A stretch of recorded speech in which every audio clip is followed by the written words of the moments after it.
থাকে না, সেখান থেকে সে খারিজ হয়ে যায়। সাহাবারা জিজ্ঞাসা করলেন, হুজুর কাজগুলো কি?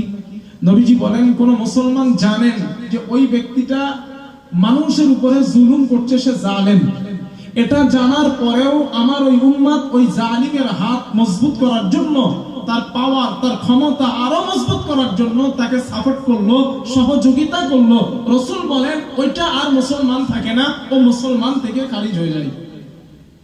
এখন আল্লাহ ভালো জানে আমরা কয়জন মুসলিম আল্লাহর কাছে।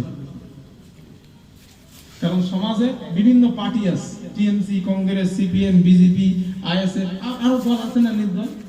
যার যেটা পার্সোনালিটি ভালো লাগে সে সে দলটা করে, ঠিক তো ভাইজান?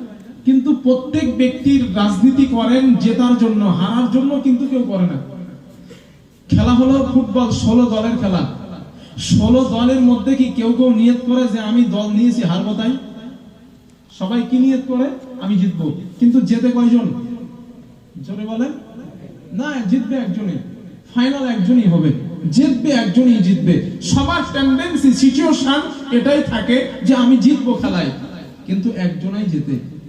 যার ট্যালেন্ট আছে, যে ভালো দক্ষ, সে খেলায় জেতে।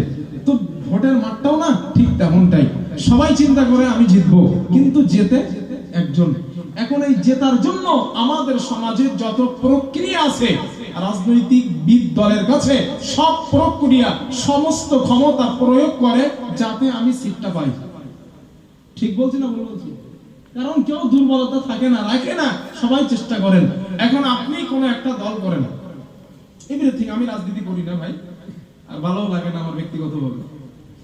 তো আপনি কোন একটা রাজনীতি দল করেন, এখন আপনার দলের যে নেতা, ওই নেতা মানুষের উপরে জুলুম করছে, আপনি এটা দেখলেন চোখে যে অন্যায় ভাবে একটা গরিবের উপরে জুলুম করছে এই ব্যক্তিটা। এখন তার সঙ্গ আপনি দিচ্ছেন কারণ আপনি তার দলের সঙ্গে থাকেন। আপনি জেনে ওই জালিম ব্যক্তিকে পার্টি করার কারণে, দল করার কারণে জালেমকে আপনি সাপোর্ট করলেন। রাসূলের কথা অনুযায়ী আপনি আর মুসলমান থাকেন, আর মুসলমান থেকে খারিজ হয়ে যান।